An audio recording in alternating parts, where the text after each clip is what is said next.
В Москве возле посольства Таджикистана задержали накануне более 100 участников митинга против депортации Изаата ОМОНа. Он защищал права мигрантов. Очевидцы сообщили «Дождю», что у диппредставительства собралось несколько сотен человек. По данным ОВД-инфо, силовики заполнили примерно 7 автозаков. Протестующие вышли, чтобы потребовать освобождения руководителя Московского центра таджиков Изаата ОМОНа. В конце марта его депортировали из России, затем задержали в Душанбе и отправили под стражу. Тверской районный суд Москвы посчитал, что ОМОН нарушил права пребывания в России и незаконно получил российское гражданство. Это произошло еще в 1996 году. Правозащитой он занимался больше 10 лет. С 2010 года ОМОН помогает мигрантам и возглавляет Центр таджиков. В Таджикистане против него возбудили уголовное дело за организацию деятельности экстремистской организации. Сам ОМОН утверждает, что из-за его критики в адрес властей Таджикистана за ним велась слежка. И прямо сейчас обсудим эту информацию с Азаматом Хаитовым, юристом по миграционным вопросам. Здравствуйте. Здравствуйте. Расскажите, что вчера происходило рядом с посольством. Насколько я понимаю, вы там были? Мы-то там не были, мы наоборот многим своим там гражданам, мигрантам посоветовали, дали рекомендации, чтобы на таких митингах не участвовали, и там согласно по указу президента мы могли бы быть депортированы, поэтому мы всем давали совет, чтобы они воздержались от таких митингов, так как это против закона и против указа президента. Расскажите, а кто решил вообще собраться рядом с посольством? Как люди узнали о том, что там будет некая акция?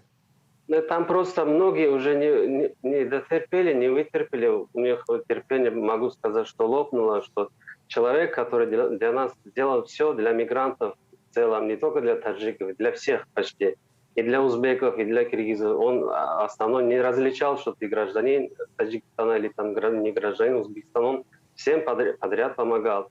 Тем более во время коронавируса, который все мы сидели дома, боялись здоровья и так далее, но он не боялся, он бросил все, организовал всех, которые там имеют деньги, которые есть бизнес, всем этим организовал и собрался, и всем помогал подряд, чтобы там люди не голодали, люди не пошли на преступление.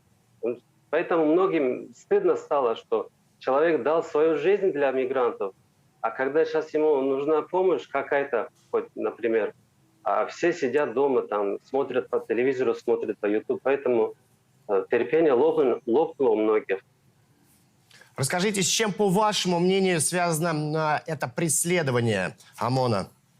Ну, с чем это связано? Конечно, с профессиональной деятельностью, конечно. Я не буду сказать, что он критиковал свои власти. Он не критиковал, но он немножко критиковал, но у него много очень хороших советов были. И для властей Таджикистана, и для властей там, России. Он предлагал, как выйти, как собраться, как должны работать сотрудники посольства, как должны работать сотрудники там, полиции и так далее. Он, наоборот, предлагал. Многие есть критики, которые критикуют, а у них что, никаких предложений нет. А у него конкретно там предложения было, которые могли бы в пользу и в Таджикистане работать, и в пользу России. Ну, то есть он мог какие-то представлять проблемы или мешать как-то и российским, и таджикским властям? Я не скажу, что российским он мешал, но российским, наоборот, он помогал. То есть он, наоборот, обучал мигрантов, как соблюдать законы России.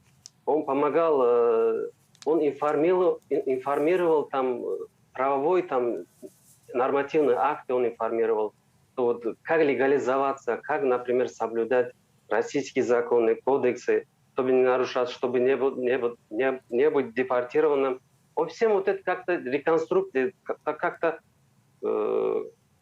инструкцию давал, то есть инструкцию давал, чтобы иностранный гражданин приехал, как надо быть, как надо работать легально, не нарушая законы России. Почему же тогда его на родине обвиняют в создании экстремистской организации? Ну, на родине пока в этом не обвиняют. На родине ему именно вменяют статью, которую там, не знаю, мошенничество типа того.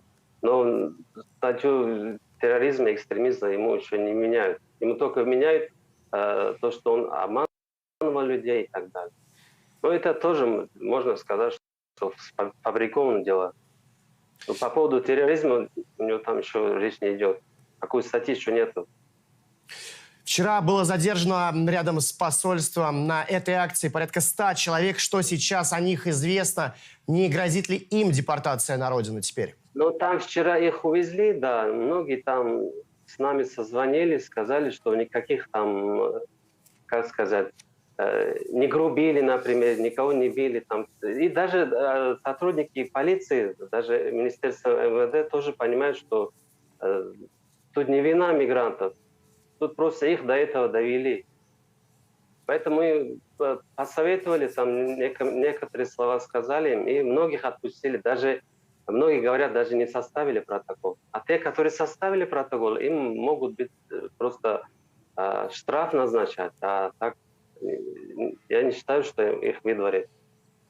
Будут ли проходить еще подобные акции в поддержку Изаата Омона? Но это зависит от власти Таджикистана. Если скорее его отпустят там домой, никаких там акций, протестов не будет. А если там его дальше будут задерживать, дальше будут вменять еще там, как говорят, припаярить других статей, тогда уже ситуация выходит из-под контроля. Мы не можем контролировать ситуацию. Мы можем объяснить десяткам людям, сотни людям, но тут нас не сотни людей. Тут миллионы иностранцев, миллионы мигрантов. Миллионам мигрантам как можно объяснить, что не выходить, его могут депортировать. Поэтому тут зависит от власти Таджикистана. Если там его, скорее всего, отпустят, тогда все проблемы решится. Никаких митингов, никаких там критиков в адрес Таджикистана не будет никаких. Наоборот, для них польза будет. Спасибо. Я благодарю Азамата Хаитова, юриста по миграционным вопросам, с которым мы обсудили акцию, которая накануне состоялась около посольства Таджикистана, и на которой было задержано порядка 100 ее участников. Напомню, люди вышли в защиту Изаата Омона, правозащитник, который ранее помогал мигрантам в России.